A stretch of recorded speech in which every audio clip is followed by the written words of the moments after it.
Good evening, folks, and a very, very warm midweek welcome to you all, wherever you may be. Thank you for joining us here on the Geelong Region Soccer Show. It is an unusual time slot, a Wednesday night, but with the country championships that was held over the long weekend, it was, I guess, deemed necessary to push it back a couple of days. Speaking of the country championships, that is going to take a large focus of tonight's session. My name's Tonchi Prusak. I'm your host for tonight's show. It is episode 140. Can you believe it? And we've already gone 15 episodes this year in 2024. As we mentioned, we're going to have a huge array of guests tonight. We'll be joined by the Breakwater Eagles president, Jim KONTOGEORGIS. A lot's happening at Howard Glover Reserve, the new home venue of Breakwater Eagles. And we'll be speaking to Jim about the direction that the club is taking, the newly relocated club. Also, a special general meeting is coming up for all members of Breakwater Eagles. And amongst the agenda items is a possible name change on the cards. We'll be speaking to the St. Joseph's Boys College Technical Director and a man who is very, very well known around Geelong football circles, JOSIP ZILIC. His team, his boys, got to they were the minor premiers of the ACC Division 1 competition, and they bombed out in the semi-finals, unfortunately, to St. Bernard's, a very well-renowned footballing college in Melbourne. We'll be hearing from Josip about everything that's happening at St. Joseph's College. A lot of football is being incorporated into the program there with the Liverpool Football Academy, but also behind the scenes as well. We'll also speak to the two coaches, the co-coaches of the Geelong Country Championships representative boys under 12 team, which was the only team that ended up in first place in the Victorian Junior Country Championships held in Mildura over the last weekend. Plus we've got a lot of news as well. So it's going to be a very, very big show, that's for sure. Folks, don't go away. We're going to have the news desk straight after this short break. And a big acknowledgement, a big shout out, and a big thank you to our major season sponsor for 2024, the Gordon. Your future is in your hands. There is a whole world waiting for you, and your choices determine how you will impact it. At the Gordon, we recognise this. That's why we champion hands-on learning. Get your hands dirty. Grab what's in front of you. Learn by doing. Turn your passion, your ideas, and mould them into your creations. You'll be supported the entire way. You'll grow your skills in small classes, guided by teachers who are industry experts. You'll learn in state-of-the-art facilities or out in a real-world workplace setting. Your hands-on experience will increase your understanding and put you ahead of your university peers. You'll graduate work-ready, and you'll graduate sooner, with a huge range of qualifications to choose from and support services to enable your success. Now is the time to continue your learning journey. At the Gordon, your future is in your hands.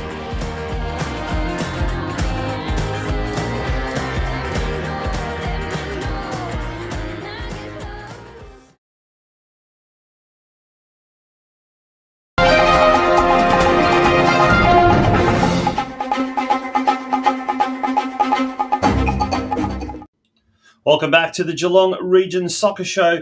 It's episode 140 and time for the news desk. Now, a lot's been happening in the media over the last 7 days, and we're going to start with what happened in the Geelong Advertiser over the last Friday. That was departing coach confident Bell Park will rediscover mojo. Bell Park's unfortunately. The Bell Park wasn't able, this was on Monday, in Monday's edition, Bell Park was unable to see off departing coach Michael Spazewski with a win, unfortunately going down 6-2 to Keilor Wolves, the second place Keilor Wolves in State League for competition. But nonetheless, Spazevsky is confident that with his departure, I guess, and a new coach coming along, that they will get their mojo back and they will start to get points and save the All Whites from relegation. In the junior sports section, this was on Tuesday, Lucy Savers State Nod. North Geelong gun Lucy Shimich has been selected for the National Championships to represent Victoria. So well done to Lucy Shimich. That was in yesterday's Geelong Advertiser. Oh, we've got the same article there from the Geelong Advertiser. Now, in the Geelong Indie, it might not be connected with local football, but this must be a first. There was a centre page spread with the Euro 2024 fixtures as well. So fantastic to see a local publication promoting football. I would love to see them promoting local football a little bit more, but nonetheless, the Euro Championships do kick off this weekend, and I'm sure it is going to captivate a very, very large local audience, that is for sure. Also in the Geelong Independent, although not connected with football, nonetheless, a bit of warning, I guess, for the local football clubs. Like when I say football, obviously the local soccer clubs, sport demand explodes. And if you take the time to read out this article, it mentions AFL Barwon. It also mentions the Geelong Basketball Association as well. They all want what we want, and that is more venues. So if we thought it was hard to get funding for football facilities up until now, imagine what it's going to be like over the next few years. And this is where everyone in the Geelong football fraternity needs to band together, starting from Football Victoria, the Geelong Region Football Committee, the clubs themselves. I think this is where off-field rivalry and hatred and competition must stop. Off the field, we need to work a lot closer together. We need to be a lot more of a cohesive code. We've hit a record number of participants this year, over 6,000. It dwarfs in comparison to, say, basketball, which has well over 10,000. However, we are a strong community when we are united. When we are separated and disjointed, well, no one's going to help us. So that is a word of warning on the front page of last week's Geelong Independent. Sport demand explodes. Yes, all the other sports as well are really going to be going very, very nail and tongs to try and get funding for their various sports. Okay, let's move along now to on-field matters. VPLW and VPL games were played on the weekend. And in fact, this weekend with the State League men having a catch-up round, these are the VPL and the VPLW are some of the only games that are going to be being held this weekend. Correction, the VPL will be held this weekend. The VPLW also will have a catch-up round. Okay, so let's have a look at the VPL. North Geelong travelled to David Barrow Stadium to take on Bulleen Lions, and the Lions won in a very, very close contest, 1-0. This Saturday, North Geelong in round 18 takes on top team Melbourne Victory at Alco Park. It's going to be a tough game for the home side. Melbourne Victory really, really keen to finish the season on top and to get promoted to next year's NPL Victoria competition. North Geelong Warriors will be looking to cause a major, major upset when they host the top table toppers. In VPLW competition, round 10 saw the FC Noble Hurricanes host Geelong Galaxy. It was 4-3 in favour of the home side. Yamamoto scored 2 goals. It's her third goal in 2 games. Phoebe Vivian also scored 1 goal for Galaxy, but it was not enough as Geelong Galaxy succumbed to a 4-3 loss at the hands of the Hurricanes. As I said earlier, this Sunday is a catch-up round, so there are no fixtures being played this weekend. The next time Geelong Galaxy takes to the field will be on June the 23rd, Sunday week, when they travel to the home of the Matildas to take on 4th-placed Banyule City. Okay, let's turn our attention now to the state leagues. Karaya travelled to Yarraville. Mitch Storchich scored a goal, but it wasn't enough as Yarraville ran out 2-1 winners. But we'll get a load of this. Geelong travelled to Whittlesea United, previously undefeated, and the table toppers in State League 1, and came away with a 5-3 win. Well done to the Lions. Giovanni Colossi scored 3 goals. Alex Stojanowski scored 1, and Dennis Deluri also scored 1. Unfortunately, Deluri also got 2 yellow cards, and he will miss the next game.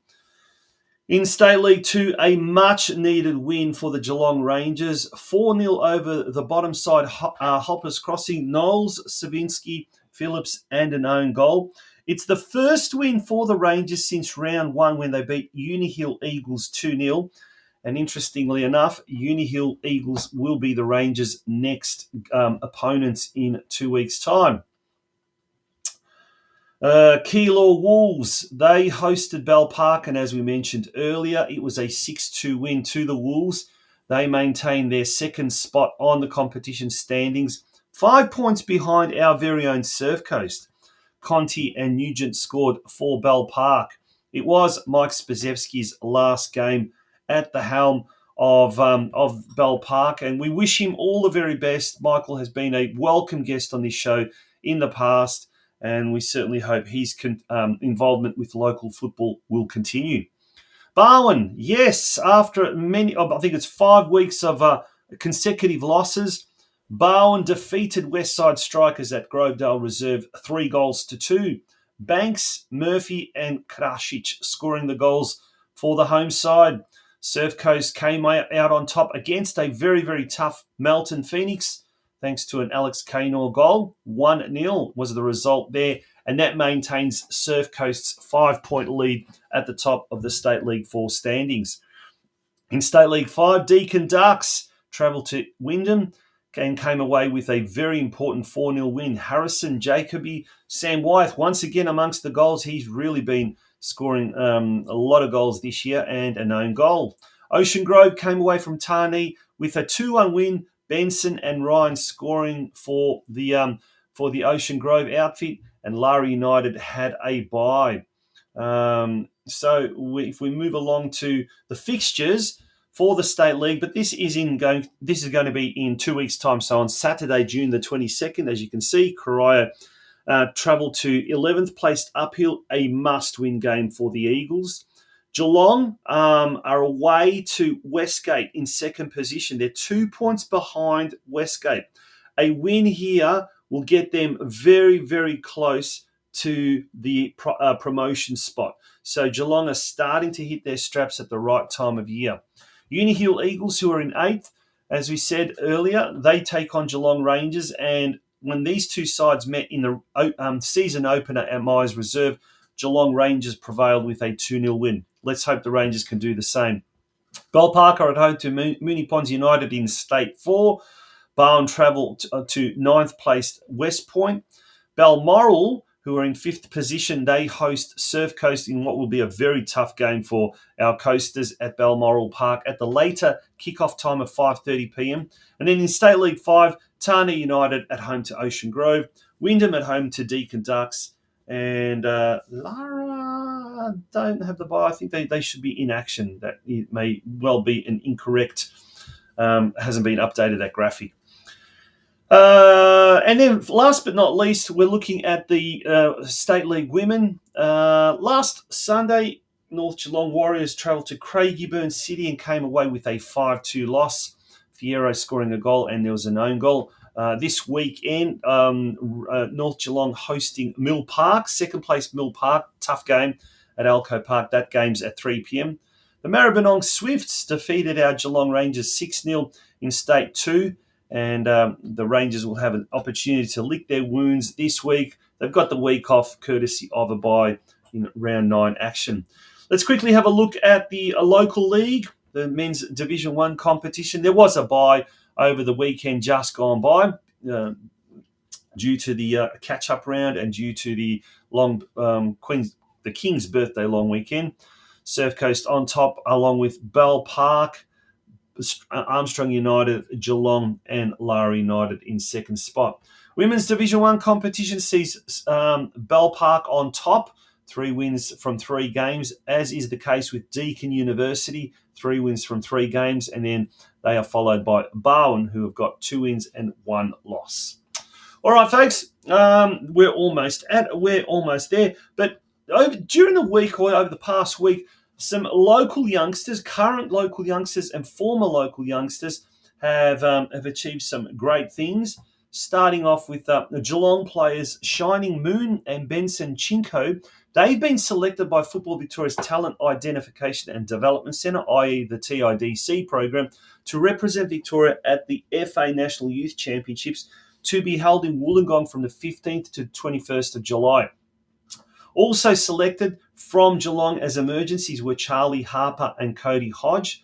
Well done. As we mentioned, Lucy Shimich from North Geelong has also been named in the Victorian State squad for the Girls National Championships coming up as well. And former North Geelong junior, who is now with Western United after stints at St Albans Dynamo and Melbourne City, Anthony Didulitzer has been named in the Australian under-17 team. So congratulations to Anthony. His father, a well-known football coach in local circles, Ante Didulitzer, as well, has contributed a great deal to football here in Geelong. And it's great to see a former local junior doing so well. So congratulations there to Anthony Didulitzer. The country champs, last but not least on the news desk, as we can see, there's a list of how each team finished at the country championships, which concluded on Monday. Let's start off with the 11 boys. South, they finished in equal third spot. They lost the semi-final 3-0 to Ballarat. The under-12 boys, as we mentioned earlier, they finished first in their grand final. It was 0-0 against Albury Red. And then it came down to penalties, and they won 4-3 on penalties. Congratulations to the under-12 boys team. And we will be speaking to their co-coaches a little bit later on. James King and Dan O'Meara will be joining us a little later on, approximately around about 8:40, 8:45 p.m. tonight. The 12 girls, they made it to the grand final. Unfortunately, they lost to the very strong Albury Wodonga side, 1-0. Excellent performance by the young lasses in the under-12 girls division. They finished second. Under-14 boys finished in fourth spot after winning the 4th and 5th place playoff 2-0 win over Bendigo. And the under-16 boys, they finished in fourth spot also after unfortunately going down in the 3rd and 4th place playoff, a 2-0 loss against Ballarat. The under-11 boys, North finished 4th in their pool group. The under-14 girls finished 3rd, and the 16 girls finished 4th. And that brings us to the end of the news desk. I'm going to take a drink, catch my breath, and in the meantime, here's some more messages from our sponsors, the Highland Turf Sales. Thanks. If you need any instant turf, any turf assistance whatsoever, whether it's for your backyard or for the training track or for your field, get in touch with Chloe from Highland Turf Sales.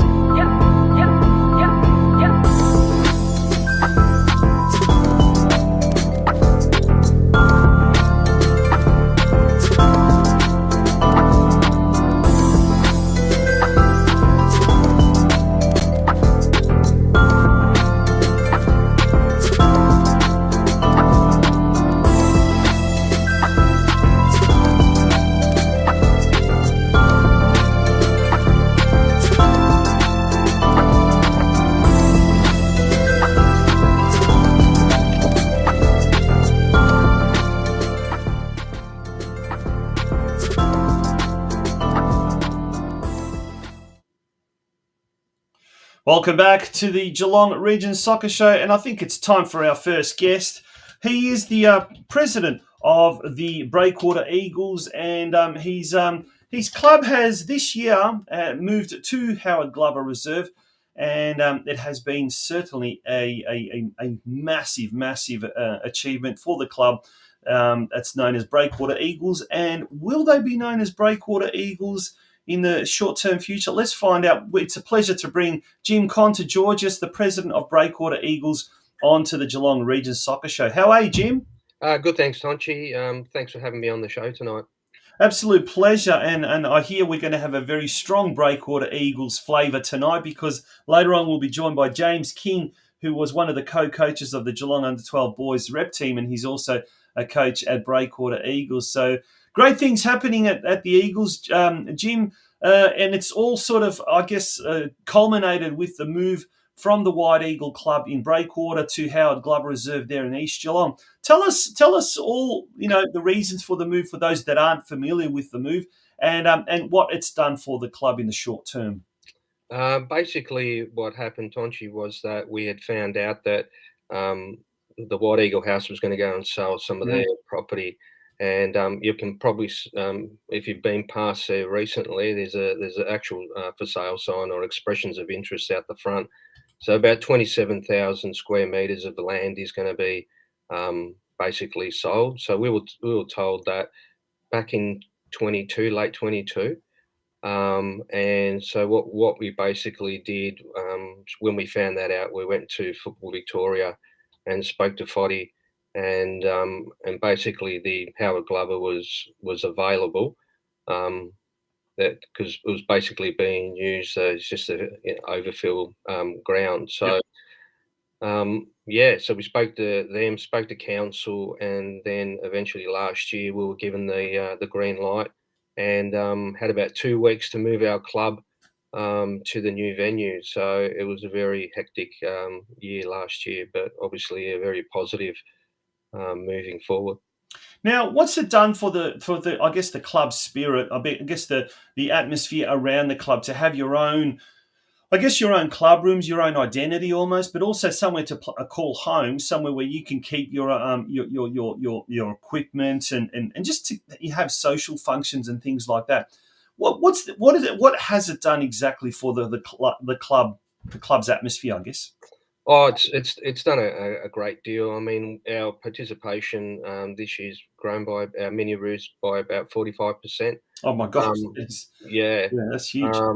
So which has been massive for us. So it's been a very positive vibe around the club. Like you said, we now have a social space. We now have our own facilities. Any functions that we do have, it's the profits are for the club.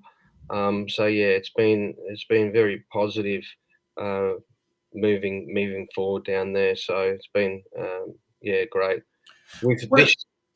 Sorry, go on. We've also hosted the Masters competition down there this year. We've also got Football Star Academy down there on a Saturday morning. We've also hosted finals last year as well. So none of that would have happened if we were at White Eagle House. Yeah, and I was going to ask, like, obviously with a lot more functions happening, with a lot more of that sort of communal feel about the place, has it also sort of brought a lot more volunteers to the club? Have a lot more people sort of around the club put their hand up and say, "Yep, look, we want to get involved," whether it's working in the bar or the kitchen, or just marking grounds and things like that? Or have you really struggled to attract volunteers like most clubs seem to do these days? Exactly like you said, we still struggle with volunteers. Obviously people live very busy lives, and we, like all clubs, I think there's a handful that are always around at the clubs doing all those chores. So look, hopefully that we change that around next year, and we'll hopefully get enough people to keep us going. So on the volunteer front.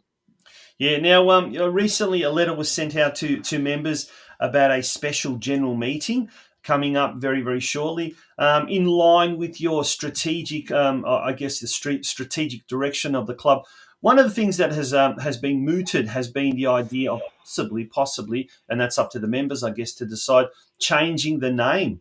What's sort of come about that initiative, and are we privy to kind of discuss any possible names? Names, I think I'll leave that to the general. I thought you'd say that. But yeah, basically we wanted to do something last year, but just with the move, it was just too much. So this year we sat down and said, right, let's have a look at a possible name change. We still want to keep the Eagles aspect in the name. You know, we've got a lot of history there. We've been around for a very long time. So colours basically to stay the same, but maybe a possible an addition of a colour. But it's all been really, you know, we're not in Breakwater anymore. So you know, we're in the centre of Geelong now. So you know, so it's more about just a locality change. So Yep. not much is going to change. It's basically the name and just probably a rebrand as well. So Yeah. Well, there's a letter there on the thing, and it is saying it's going to be held on Monday, the 8th of July, there at the club rooms. The meeting has been called to discuss and vote on the future of the Breakwater Eagles Sports Club operating name in line with our current strategic planning process, and as a result of our relocation to Hume Reserve. And I guess that makes a lot of sense, doesn't it? At the end of the day, it's just a natural progression to where the club wants to be, or where the club sees itself. So nothing too out of the ordinary. I guess though, what else is part of the strategic plan? Has the club got any kind of plans? I mean, the club's been around for how long? 30, 25 years, 30 years? now back in 1964, we Oh wow, even longer. Gosh. yeah. So we've been around for a very long time. So yeah, Yeah. that's yeah. So strategic wise, obviously we want to increase our participation. Um, you know, we've got a small base, and we would like to obviously, you know, double that Mhm. as well. So, well, we want to also increase our girl and women's participation as well. This year, it was the first year ever that we've got an under 11 all girl side, which has been a massive task, and which has been absolutely fantastic having girls down at the club, and they're really enjoying themselves. So and obviously with the Matildas and all that sort of stuff, it's been wonderful, and really sort of getting the girls coming in and playing as well. So the other thing, just short term, we've got facilities. We're really trying to chase some funding for some lighting. We've just received a $50,000 grant for a plan there, Mhm. and then basically we'll be putting in for an infrastructure grant, which is coming up, has to be done by August this year. So, yeah, look, that's basically at the moment, that's where we're sort of heading at the short term, and obviously long term, we want to have a nice new facility as well, like everyone wants to. So Yep. it's a very aging facility down there at Howard Glover. Yep. So yeah, in the long term, a nice facility down there. Yeah, and I guess I mean you've got the club rooms, and anyone who has been there in recent months can certainly attest to the fact that you've done it up very well compared to what it used to be. And it was a white elephant, but I guess the one of the priorities is getting the lighting there, and that will open up a whole new lot of possibilities. But I guess you've also got the ability there. There are a lot of cricket fields and sporting ovals there in the future. Should you expand and should you need to, there is the possibility of getting more fields in the surrounding Eastern Gardens area. So I guess that's a bit of an exciting thing. But also it means now the Breakwater Eagles are the only centrally located club in Geelong, isn't it? Like the one Yeah, that's really close. We've got nothing else sort of in that central kind of pocket. yeah, you're exactly right. So from a central locality, we are there. Yeah, so and a very beautiful environment down there at Eastern Gardens as well. So I think we've been very lucky. If we didn't move, we wouldn't exist. So that's how important it was for us to move. So Yeah, fantastic, mate. Well, a 40%, 40+% increase in mini roos. That is a good start, and hopefully that can translate into a further growth and continued growth down the track as well. and with all the work that we can see is happening off the field as well, and is in the pipeline, mate. It's going to be a very, very busy time at the Breakwater Eagles, that's for sure, Jim. Yeah, definitely.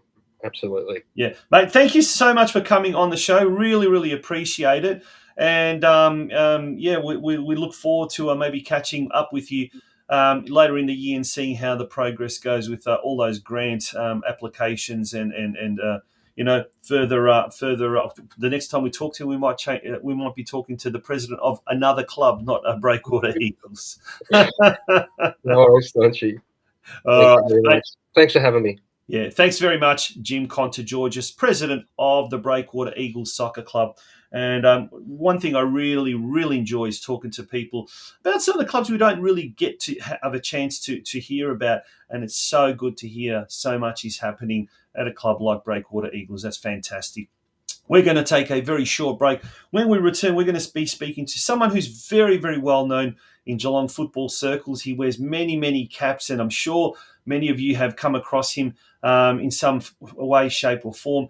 But we'll be speaking to him in his role as Technical Director of the St. Joseph's Boys College soccer program. And that, of course, is JOSIP ZILIC. Stay tuned for that immediately after this short break. The world is yours.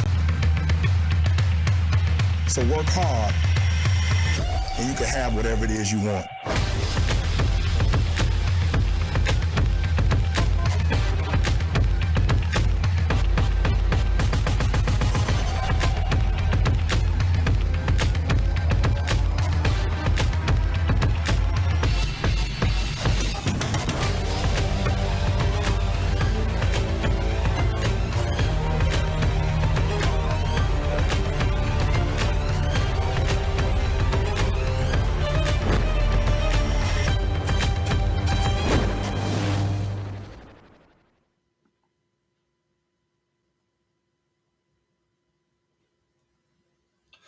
Welcome back to the Geelong Region Soccer Show. It's time for our next guest. And as we mentioned just before the break, he's the Technical Director of the St. Joseph's Boys College football program.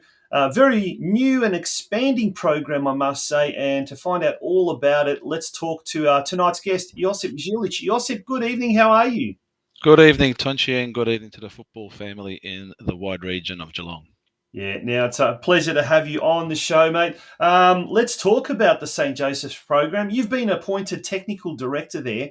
And look, the school has dabbled in football in the past, and it's always, by virtue of its student body, had a very, very strong soccer team, a football team in the ACC competition. That's the Australian Catholic Colleges competition. Is that right? Is that what it stands for? Yep, that's right. Australian Catholic competition, and yeah, it's a tough comp. There's a lot of good colleges out there that have a lot of talented players playing in their circles, reaching out as far as Whitefriars College out to the far east, down south to Mentone, and I think St. Pat's has a couple of teams in the younger age groups out in Ballarat way, and ourselves in our beautiful Geelong region. Yeah, we'll talk about that in a sec, JOSIP, but let's talk about your appointment as Technical Director. It signals a real change in shift, I guess, to St. Joseph's College, where they've really taken on board football, and obviously with the recent establishment of the Liverpool Football Academy at St. Joseph's College. It's exciting times for the students at St. Joseph's College. But tell us a bit about your role and what it actually entails. Is it just the student body that you're concerned with, or is it outside of the school program itself as well?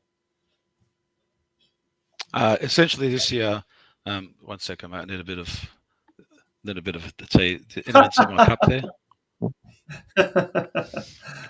Bit of product placement. Bit of product placement. Sorry about that. Just needed to clear the throat. I've come off the training track, so my body hasn't quite warmed up to the temperature of the house just yet. So I'm just I adjusting. tell you what, it's a very good winter. We're having a very good winter this year. There is no doubt about that. Yes, more to the program. So it is essentially term 1 and term 2 of semester 1. Yep. Starting off with year 10s and the senior group. Senior group is the 11, 12. So that's the term one was us coming together as a team, working each other out, guiding the players through what they believe are their assets and their strengths, and where we can pick up on any areas of deficiencies. And that progressed into our style of play, what we want to achieve as a unit. And then term two was competition time, and that's when we started taking on the Division 1 comps in both age groups. And then Year 10 program this year continues on training into term 2, but not the senior group. The senior group, as you can imagine, with the study load, with a lot of VCE for a vast majority of the students, and the pressures there, preparing SACs and exam preparations, don't allow for the extra ability to take up a PE session for football alone. Yep. So that's left as PE sessions, but they go on to matches. But Year 10 stay training every Monday and competition on Tuesday. It's been a fantastic introduction to the college. Came about as a result.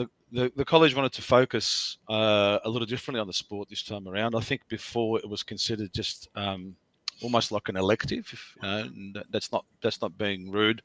That's just from an outside perspective looking in. I've had the privilege of working with the college over the last 10 years about 2 or 3 times. Yep. And it was always as a makeshift, just to come in, be the host manager for the match day. Yep. And just to sort of marshal the troops on a match day and organise in a football sense. I'm delighted that the college took this direction. I think it's a foot in a tip in the toe in the water to see what could happen and the potential of the college and what it can do for the young men. It's not to detract nor take over any club perspective, because the sessions are aligned to the LFC International Academy sessions, and they're a combination of using that as an introduction to the commencement of our sessions, and then we let the lads explore what they want to get out of it themselves. We're talking about young men who are about to get behind the wheel of a car, so if they're old enough to do that, they're old enough to think about strategic moves on the park as well. Yeah, and a lot of it isn't just the football side of it, but it's also the values and the values that is embedded in them as young men as well, isn't it? Heavy emphasis on the values there, Tonch, and I think that's probably why St. Joey's went down the pathway of getting LFC on board. It resonates quite synergistically, and what you find in our language and the way we encourage the boys to think for themselves and work out problems for themselves. We use words like us as the guiders and them as the drivers. So yeah, we really tune into that and see what they can flesh out for themselves. I said it in my statement in the college media, and it was online today as well. But it was just about us being here to facilitate their journey. We're not here to take over what they learn in clubland. We're here to help them adore and love the game even more. And if anything, remember their time as a student even more, and look back on fond memories and say how we came together as a bunch of value-minded people, came together as a unit and worked together to get a result.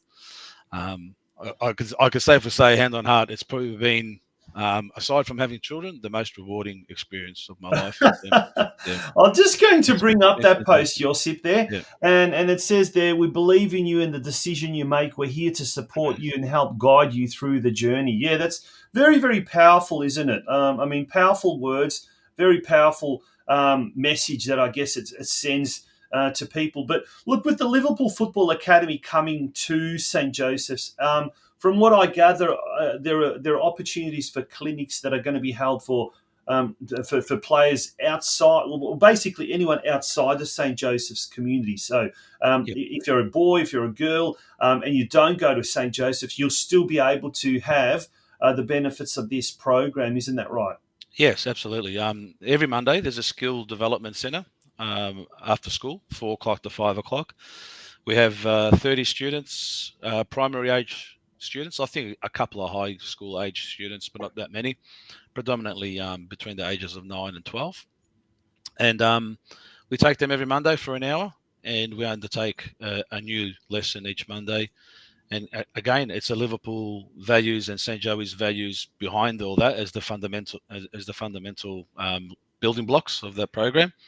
And we have fantastic people leading there. I mean, Tommy Trupkovic, who leads the football program at St. Joey's, is also the LFC International Academy lead at the school.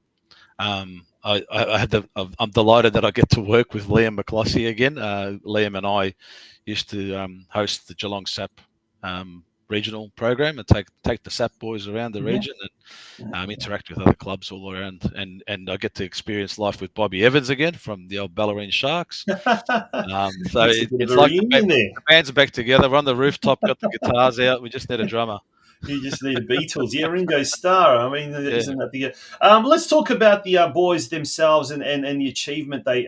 so we're back to the St. Joey's now open age, or the senior team. There's the team photo, and there's a list of the whole squad there. There's so many names there, illustrious names from local clubs as well. But, remarkable achievement. Minor premiers in the AAC Division 1 competition. Undefeated through the season.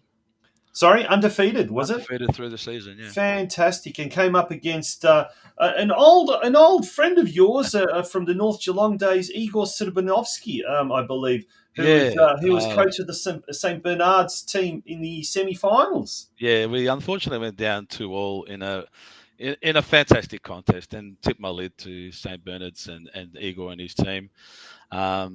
They were a fantastic unit to come up against, but it was great because I said to Igor after the game, because we played each other 2 weeks in a row. We played them the week before, beat them 2-0 in the regular season to take out the premiership. Yep.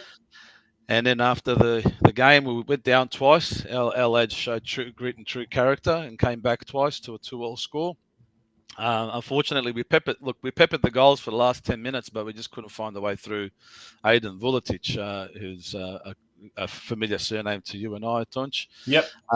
But we just couldn't find the way past him. The big lad was just too ominous in between the sticks, and went into extra time and penalties.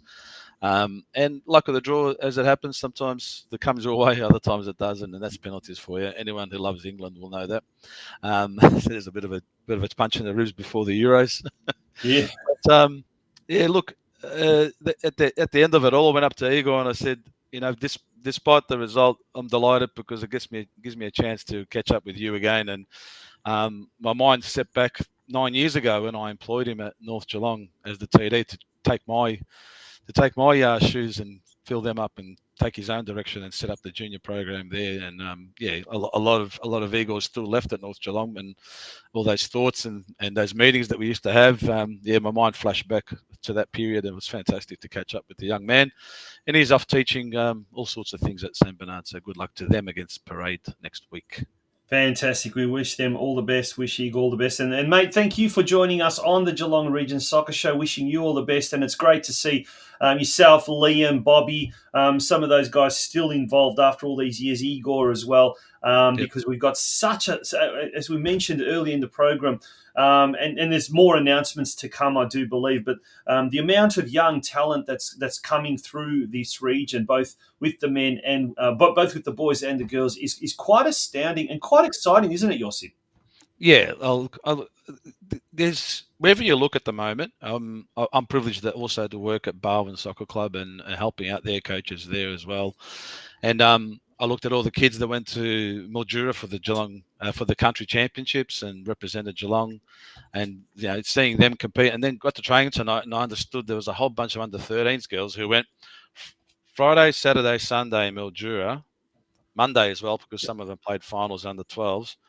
And then Tuesday, Wednesday did school comp finals in Melbourne on the east side, and now they're in the finals again. So tip my lid to these young players because they're getting the opportunities to do it, and they're representing Geelong fantastically, and two, to the clubs for the programs that they put on and the opportunities that they avail to the families. That you can take things at all sorts of levels. You can go from Geelong and North Geelong level at the NPL juniors and Galaxy at the women's side of things, and all the way through to community. There's a spot for everybody. Yeah. Continue loving the game, people, because I do, and I don't see any reason why anybody else shouldn't. Yeah, no, absolutely fantastic. Josip, thank you once again. We could talk for hours and hours, and we Yes. might have to get you on again. Really appreciate it, and keep up the good work, mate. Yeah, good luck everyone on the weekend. Enjoy your football. Good stuff. Josip ZILIC, he is the technical director at St. Joseph's College. He also wears a lot of different hats as well. He's a technical director, junior technical director at North Geelong. He helps out with the coaches out at Barnes Soccer Club that I know of, and there's probably a million and one other things as well. We're going to take a short break, and speaking of the top local talent here in the Geelong region, we will be speaking to the two co-coaches of the under-12 boys team that was triumphant in the grand final at the Victorian Country Championships up in Mildura over the weekend. James King and Dan O'Meara will join us shortly after this very short break.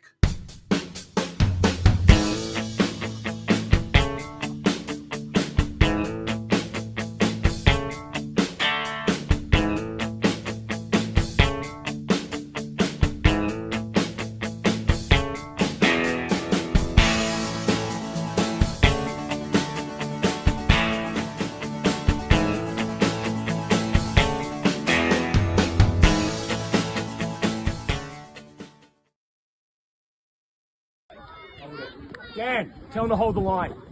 Tell him to hold the line.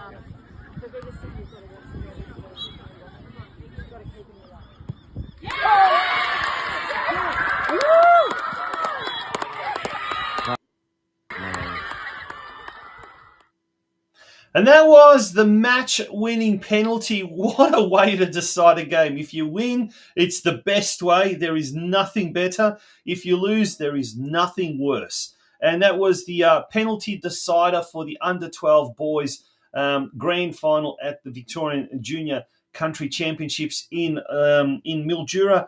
And to tell us all about that, the two co-coaches of the triumphant boys under-12 team, James King and Dan O'Meara. Gentlemen, good evening, and how are we all? Very good. Thanks for having us. I've watched it 100 times already, that last penalty, so it's not sick of seeing it. So brilliant.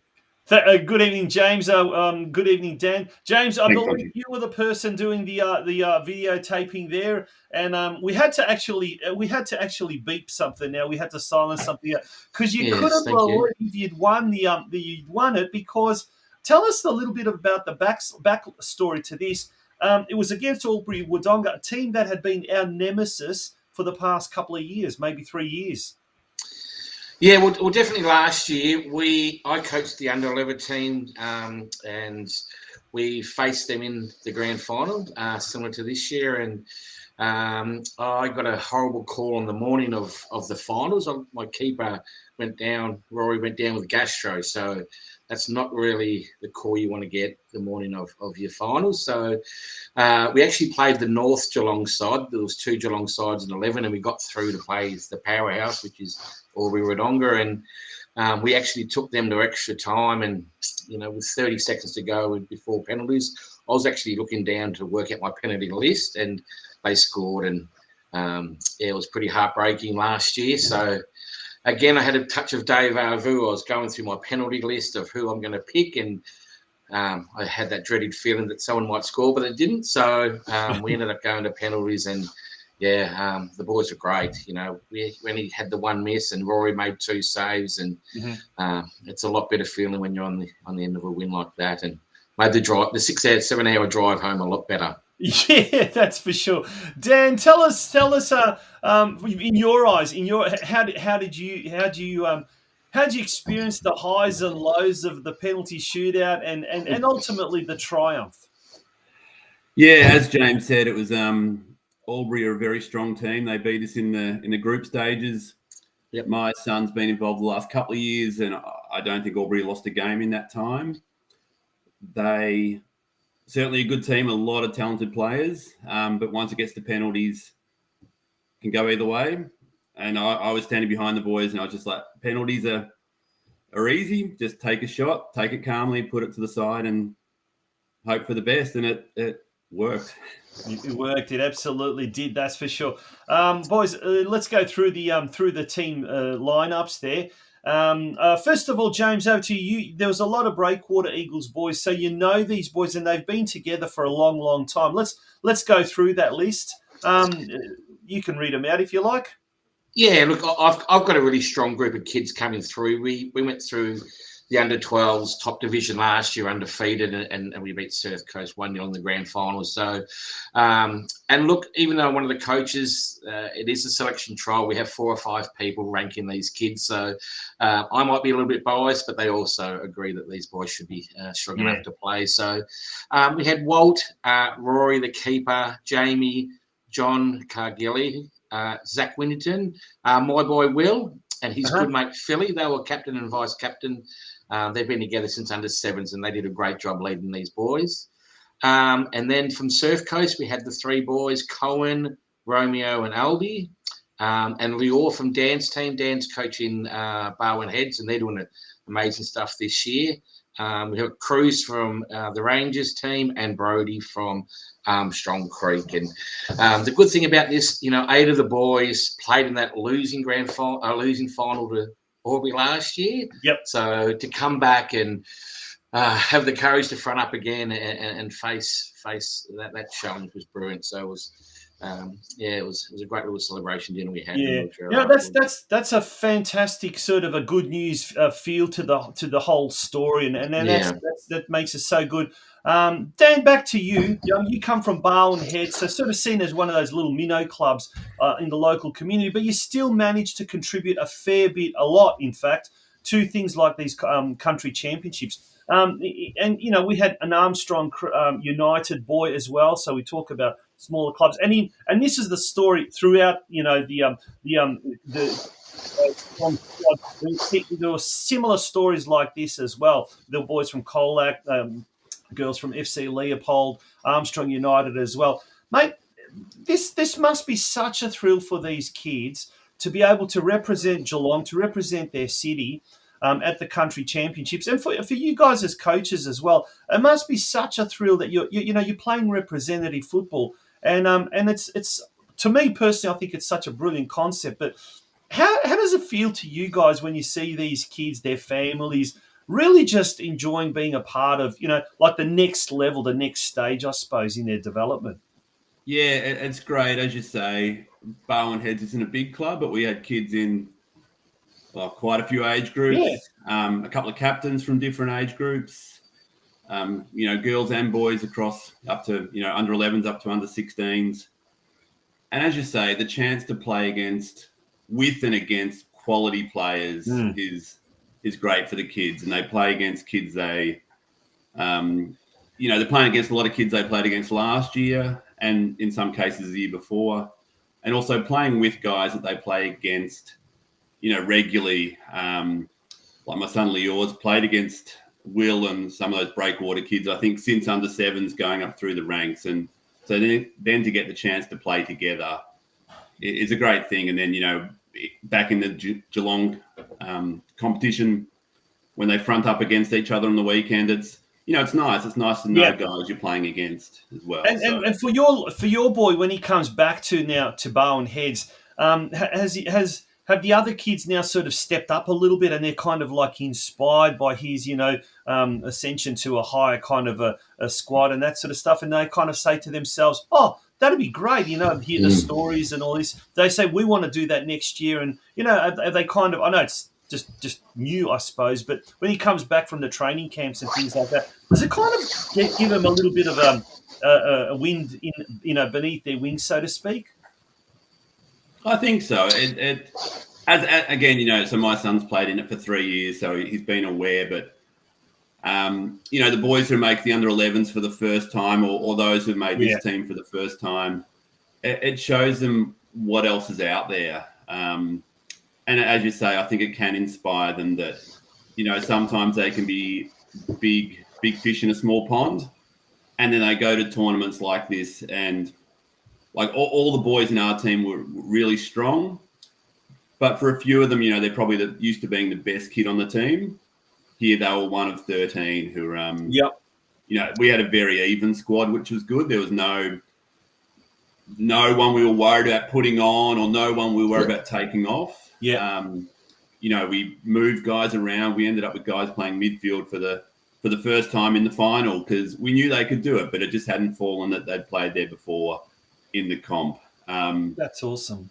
But yeah, having, as I said, for those guys to see the strength that is out there, and for them to know that if they want to, if they want to reach higher heights, that they need to keep working. But they're also they're at that level. There are kids in that team kids in the competition for other teams who are going to play high level football, and we match them. So all those Geelong kids are, they mightn't have been the best player in the tournament, but they were certainly at the level of those really strong kids. So as you say, hopefully it inspires them to keep working at their game so they just get better and better. Yeah.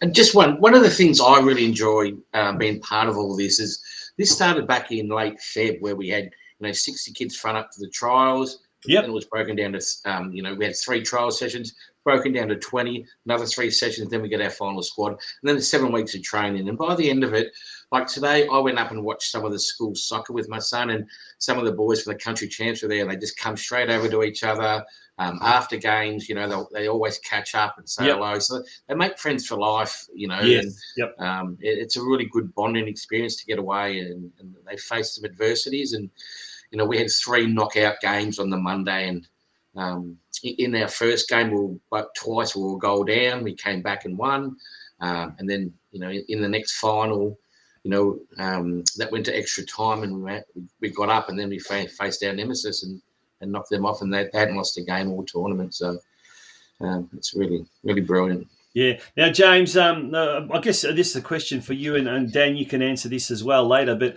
as a sporting parent and a past coach of my kids' teams, particularly my sons, we've had the beauty of going away on weekends for tournaments. And earlier this year, I was saying to you, Dan, I went up to Mildura for a basketball tournament. My daughter was involved. Yeah. And it turns out to be a really good weekend, not just for the kids, but also for the parents as well. Yeah. We get to know each other. We get to go out for dinner. We get to catch up and all of that kind of stuff, and, the road trip and all of that. How was it for the parents as well of the boys? Did they sort of, newfound friends, and obviously a lot of the Breakwater ones would have already known each other. But as you said, the boys spend so much time together. The parents also, do they get an opportunity to sort of also be, create new friendships and things like that? Oh, absolutely. And Tyler, who organised the boys' country champs, he organised a dinner for all the kids from 11 to 16 and all the parents. So we had that on the Sunday night, and we decided to have a dinner as a team after we'd won on the Monday night. So no, the parents were great. Look, they were really supportive. It's a long way to take a child. There's a lot of extra training on top of their regular training. So the support of the parents was huge. And I actually got approached a few times after games saying how respectful and nice our parents were to listen to on the sidelines. Yeah. The coach's wife of Albury came over the first time and said, look, that was an absolute pleasure standing next to your parents. They were wonderful. Excellent. So so that's really nice to hear. So I'm proud of the on field and the off field, and I think even our parents, because they go through the stress. So many parents were so tired, exhausted. 6 games and the stress and the pacing up and down, and they were pretty tired by the end of it as well. Yeah, Dan, one of the reasons I guess we had to move tonight's show to Wednesday night and not on our traditional Monday night time slot was because so many parents and coaches and officials were on the way back from Mildura when we were supposed to be going to air on Monday. But how did you see it from an off the field point of view as well?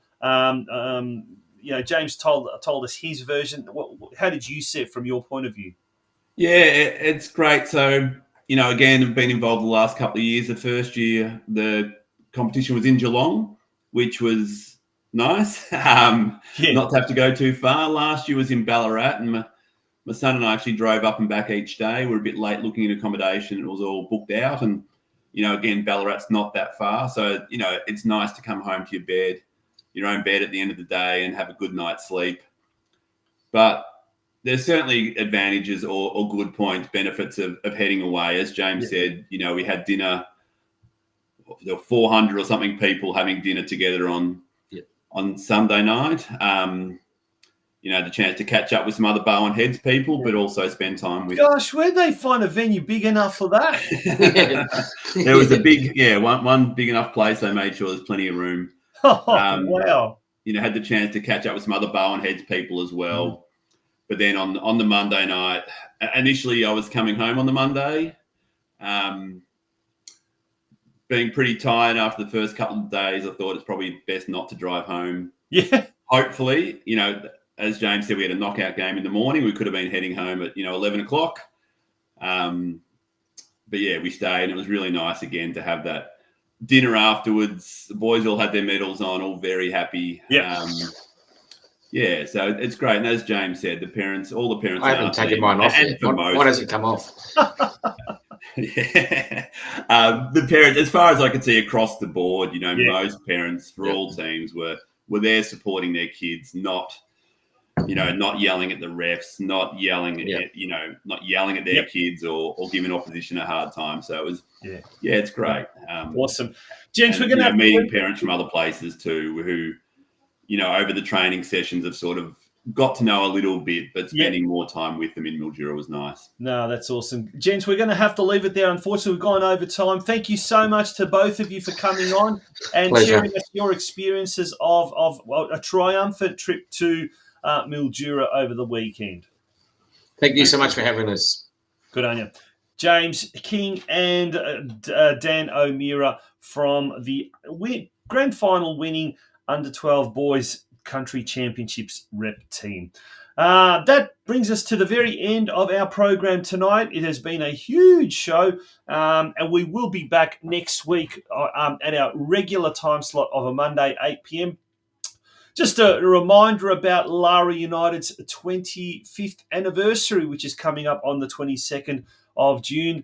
It will be an all-day event there on Saturday, the 22nd of June at Lara Recreation Reserve, starting off with the State League men in action, the reserves at 1 p.m, the seniors at 3 p.m, and then the local Geelong Region League Division 1 women's competition between Lara United and Deakin Ducks.